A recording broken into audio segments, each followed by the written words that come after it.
We founded the Apollo Outreach Initiative last year, basically in 2009, through the Cinema Studies program at Oberlin College. And one of the things that made it possible was the idea that, well, the college had taken on the responsibility of the Apollo Theater, and that's a really beloved space for a lot of folks, both in the college and in the community and beyond. And so we thought, wow, this is an amazing opportunity to think about the Apollo Theater as a place where folks go to see movies, but also where they could go make movies and see their own stories, their own community stories shown there. So much knowledge is passed on to younger generation without any critical support. So in the way we teach children how to make a green screen composite or an animation, we tell them what's the trick behind some of the things that they see on Cartoon Network. My hope is for the students that we work with, and both the little one and the older one, both the college and non-college, to actually develop this critical sense of living in this day and age in which literacy gets too much stuff lost in the shuffle of the technology. Any age can really learn the art of filmmaking.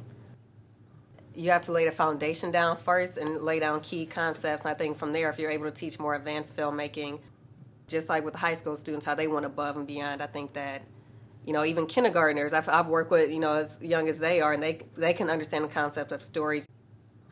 Working with media explicitly to help other people understand themselves better or to become more who they want to be or who they are is an important thing. And Oberlin students are always looking to do that kind of thing to help other people. And so this is a really good fit.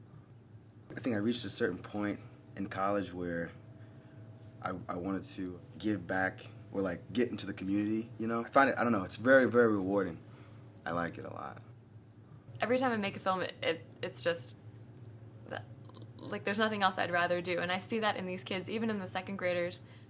I just hope that I can bring some of the joy that I have to them. The whole time I was thinking about how I really wish someone had done this for me when I was that age.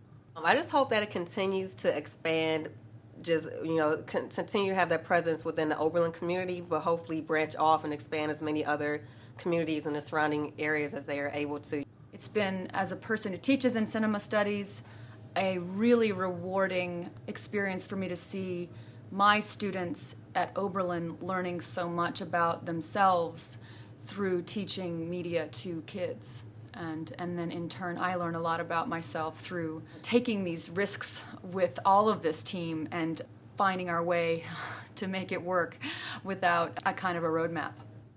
In the majority of cases, you feel this very interesting confidence as a middle-aged person to see that there's people that are very young, that are very much there with their minds and hearts and brains to make things work better.